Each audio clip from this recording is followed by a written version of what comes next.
Salut à tous. Donc comme je l'ai dit dans ma critique de Spiral lors de mon top 2021, j'aime beaucoup la saga Saw. Je l'avais en DVD mais bon je l'ai revendu du coup parce que je suis passé au Blu-ray et je les ai enfin rachetés. Petite anecdote, j'ai du coup appris que la version française sur le DVD c'était la version québécoise. J'étais pas fou donc, et donc voilà j'ai eu une petite surprise agréable en les redécouvrant en Blu-ray pour donc aller voir ce 10e Saw au cinéma. Alors j'ai pas trouvé de meilleur moyen pour vous donner mon ressenti sur ce film. Alors je l'attendais beaucoup, voilà, etc. J'avais un peu peur, j'avais pas regardé la bande-annonce, juste le synopsis, et j'aurais pas dû, putain, mais j'en parlerai plus tard. Mais voilà, j'ai pas trouvé de meilleur moyen pour vous donner mon ressenti sur ce film, mais en gros, pendant les 5 premières minutes, il se passe un truc et tout, donc voilà, on est bien dedans, dans l'ambiance et tout. Direct, je me dis, putain, la réalisation, on voit que c'est un film de maintenant, que c'est pas du tout comme les tout premiers, les 7 premiers. Il se passe quelque chose, et là on se dit, ah, ça y est, ça commence direct, on est dans le bain. Et en fait, il y a un petit retournement, donc je me dis bon, ok, mais bon, c'était toujours sympa à voir. Ensuite, de 5 minutes à 40 minutes, il y a une grosse exposition, quand même. Ils ont pris leur temps pour tout bien installer. Et au départ, vraiment en vivant cette grosse exposition, en la regardant, je me suis dit, putain, je vais vivre exactement la même chose que pour Insidious 5. Ça va être un film bien fait, un bon drame, mais pas un putain de bon film d'horreur. Et encore moins une bonne suite d'une saga de films d'horreur que j'aime. Mais au bout de 40 minutes, ça y est, ça commence. Je trouvais ça cool et tout. Je trouvais ça génial de, pour une fois dans la saga, de voir vraiment les enlèvements et les pièges en réel, vraiment chapeautés par John, parce que on a déjà vu les enlèvements et tout, mais généralement c'était des flashbacks. C'est genre dans le 4 ou dans le 5, on voyait comment les gens du 2, du 1, etc. avaient été enlevés. Donc c'est toujours intéressant à voir, de voir comment tout s'est mis en place, mais voilà, là c'est vraiment mieux parce que on se dit mais qu'est-ce qui va se passer, qu'est-ce qu'il va leur faire, voilà. On fait monter la tension tout doucement en nous montrant des scènes qu'on n'a jamais vraiment vues. Donc j'ai apprécié. Ensuite, quand le groupe est ensemble, que les pièges commencent, c'est un peu mouais, mais j'y reviendrai. Ensuite, premier retournement que je n'ai pas vu venir, mais je me suis dit, il y a une douille. Ce qui fait que le deuxième retournement, je l'ai vu venir, donc ça n'a pas marché. Et la fin est un peu mouais et brusque. Ce qui fait que globalement je suis plutôt mitigé. Alors que dès 40 minutes du film, j'étais prêt à pardonner les 40 premières minutes, grosse exposition. Je me suis dit, ah c'est bon, ça va commencer, ça va être génial et tout. Au moins, c'est toujours mieux que Insidious 5, en termes de suite, en termes de film d'horreur. Mais ça reste mitigé quand même. Donc je vais y venir. Alors, première chose, donc la grosse exposition, ok, c'est long, je l'ai dit. Mais maintenant que j'ai vu le film, je me dis que tant mieux qu'ils l'ont faite, cette grosse exposition, parce que du coup ça te met encore plus du côté de John. Et c'est là que je suis dégoûté du coup d'avoir lu le synopsis, parce que si je l'avais pas lu, j'aurais pas su que c'était des arnaqueurs. Parce qu'on peut me dire, si, parce que ce film se passe entre le 1 et le 2, et dans le 2 il est pas guéri de son cancer. Oui, mais j'aurais pu me dire aussi que ça avait tout simplement pas marché. Donc là j'aurais eu la surprise de voir que c'était des arnaqueurs. Donc j'aurais encore plus vécu la trahison que John a vécue, et la grosse déception, le gros choc.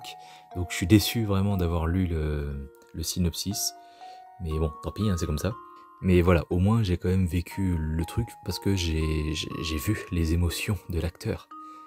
Et franchement, entre ça et puis le fait de se dire que c'est quand même horrible de faire ça, de profiter du mal-être des gens, de la maladie des gens, parce que ça c'est quand même encore pire que les gens qui font semblant de parler aux êtres chers que vous avez perdus.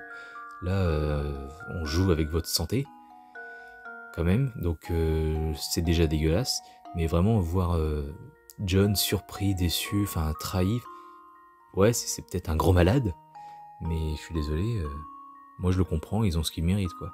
Donc franchement, la grosse exposition, premier visionnage, je veux bien que voilà, on puisse avoir peur, on se dise putain, on va avoir que 10 minutes de piège, mais finalement non.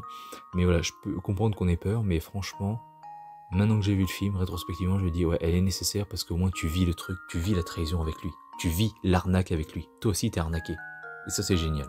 Ensuite, les pièges pas ouf. Ça c'est une critique que vous entendrez probablement dans au moins une vidéo critique de ce film. Mais j'aimerais rappeler à ces potentiels vidéastes que John Kramer n'est pas chez lui dans ce film.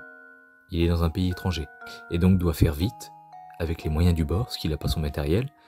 Et il vient quand même de se faire arnaquer de 250 000 $. Et d'ailleurs, je trouve que cette idée de faire passer le film dans un film étranger, bah, c'est une bonne idée parce que ça explique pourquoi on n'a jamais entendu parler en fait. Pour moi c'est totalement crédible et logique. Donc voilà, faudrait juste pas que Hollywood réalise à quel point l'idée est bonne et fasse de nouveaux films en partant de ce principe-là. Parce que au vu du nombre de pays sur la planète Terre, bah, ils sont pas prêts d'arrêter quoi. Mais là où je pourrais être d'accord avec les critiques qui n'aiment pas ces pièges, c'est qu'en fait, on se dit que quand même John est bien sympa avec eux.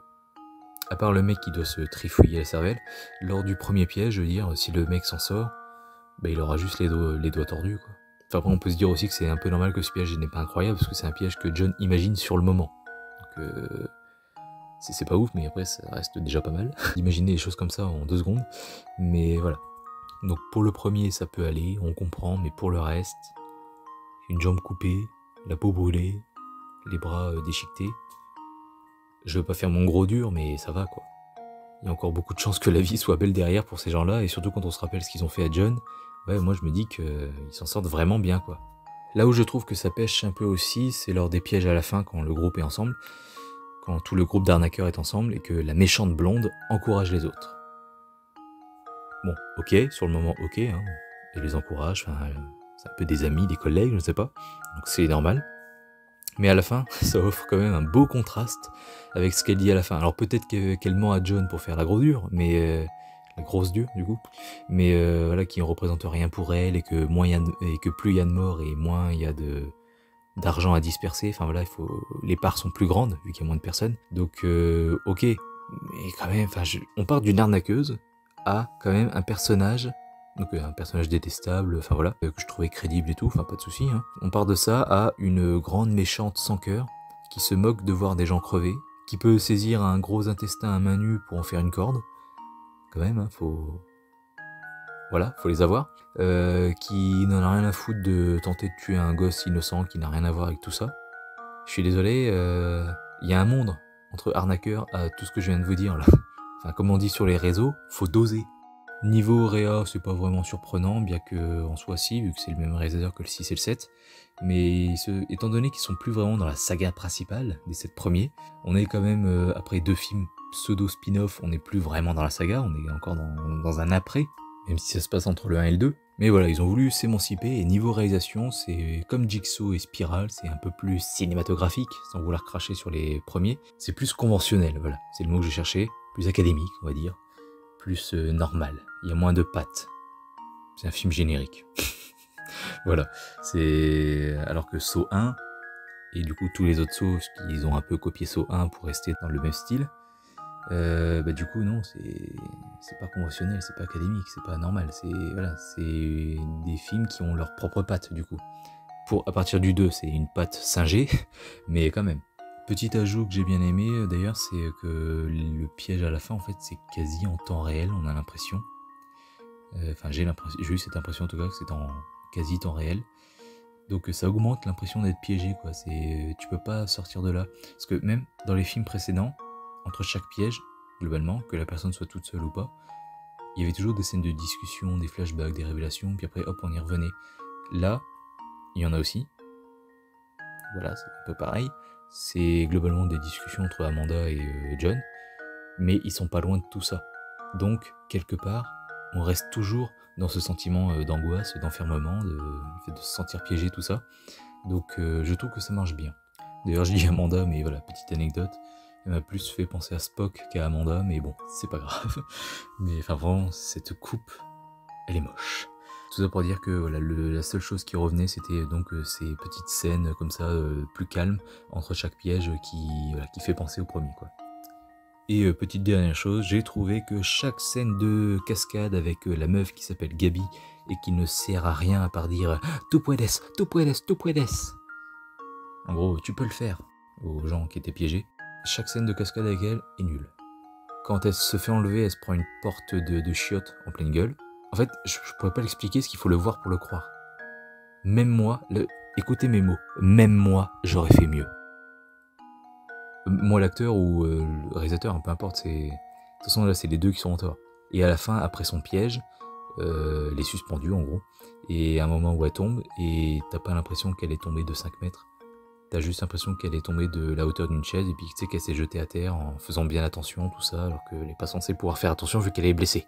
Enfin bref, il faut les voir, pour le croire. Mais ouais, non, ces scènes-là, ridicules.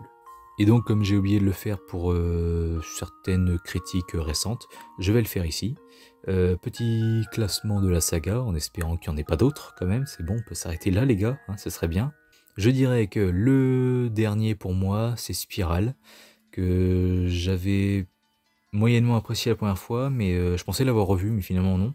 Mais il avait plutôt bien vieilli dans ma tête. Il était passé de orange à bleu. Et donc de mitigé à mitigé plus. Et finalement, non, bah là, en le revanche, je me suis dit, ouais, non.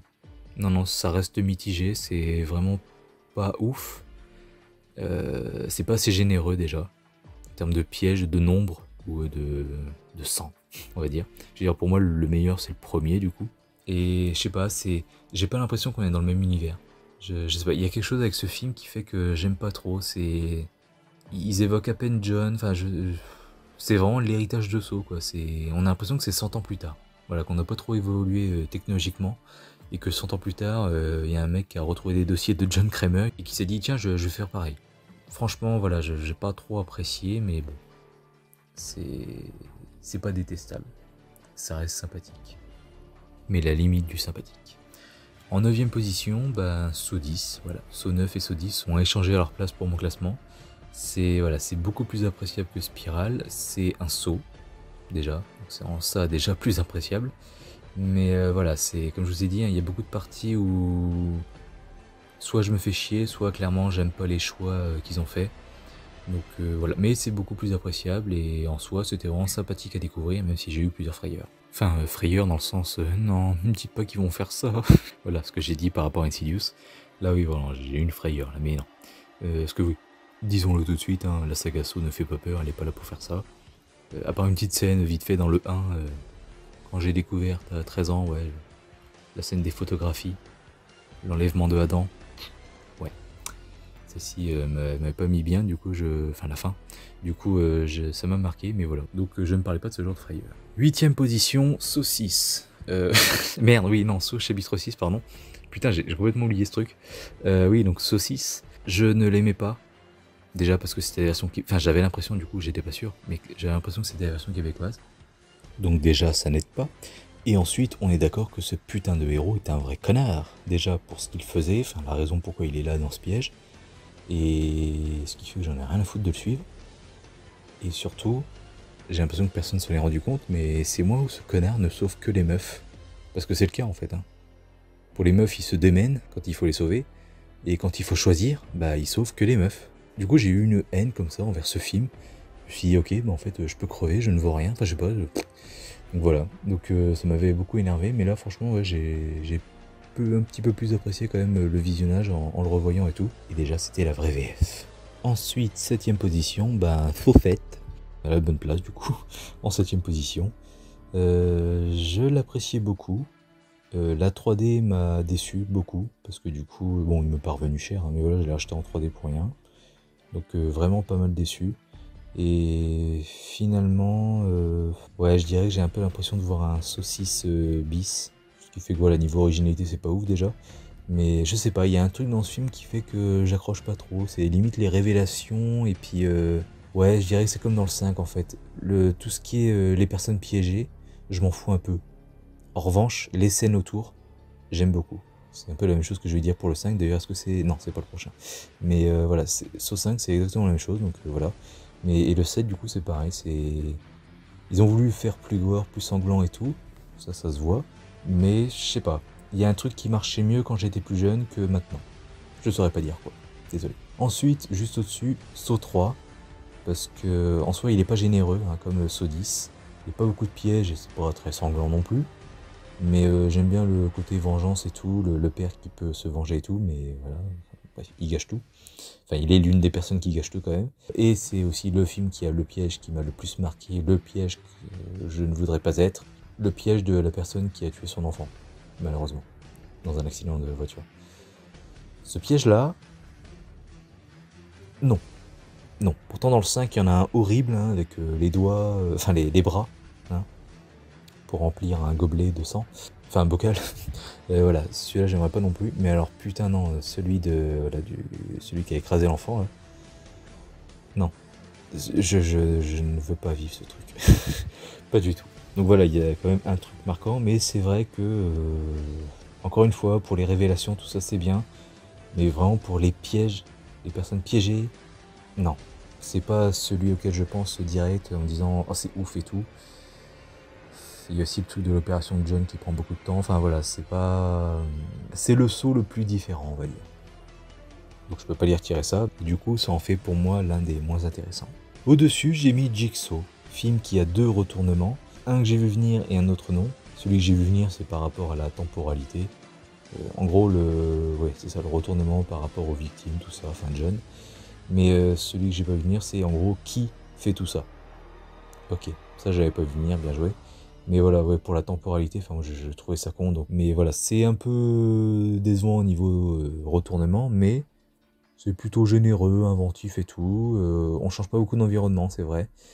Et c'est pas le plus intéressant hein, quand on n'est pas avec les piégés. Mais voilà. Il y a mieux, c'est sûr, mais il y a pire. Et j'apprécie plutôt bien ce Jigsaw. Saw 5. Que bizarrement, je n'apprécie pas tant que ça non plus. Comme je vous ai dit, hein, les personnes piégées pour moi sont toutes détestables, connes et tout. Enfin, j'en ai rien à foutre. Tout ce truc du ah, en fait on est plus fort ensemble. Enfin voilà, faut pas qu'on se tue, comme le dirait notre instinct. Faut qu'on s'entraide. J'ai vu la critique de Toahir House, je sais pas comment on prononce ça, mais qui disait que genre le mec avant de mourir, quand il dit attendez, c'est parce qu'il vient de comprendre. Bon, j'avais jamais compris ça, mais merci de m'avoir expliqué ça du coup. J'avais jamais compris, mais ok. Pourquoi il disait attendez justement. Moi j'avais toujours interprété ça en mode c'est le dernier cri avant de mourir quoi. Non non attendez, aidez-moi, enfin attendez. Et puis bah non trop tard, hein, va dire foot. Donc voilà, ok, j'ai l'explication du coup.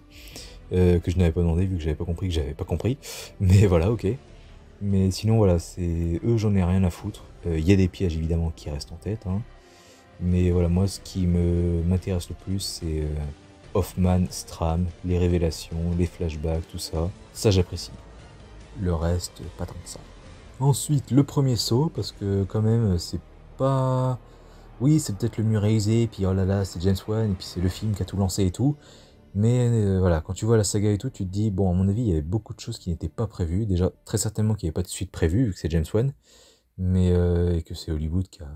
Voilà. Il s'est dit, eh putain, c'est trop bien ton truc, vas-y, continue. Donc, fallait bien continuer, mais je pense que beaucoup de choses n'étaient pas prévues. Par exemple, Zep, tout ça, je comprends toujours pas pourquoi lui, il a été choisi. Est-ce que c'est comme ça gratuitement ou pas? Enfin, est-ce qu'il a vraiment fait un truc? Je ne sais pas. Et puis surtout, bon voilà, c'est surtout un thriller, une enquête. Hein. C'est pas vraiment un film gore horrifique avec plein de pièges et tout. C'est vraiment le début de la saga. Le côté plein de pièges, c'est parce que, bah, heureusement, avant Adam et Laurence, il y avait d'autres gens déjà qui avaient subi ça. Donc on en voit plein grâce à ça, mais sinon, putain, s'il n'y avait pas eu eux, bah, il y aurait juste eu les flashbacks, les petites révélations, puis c'est tout quoi.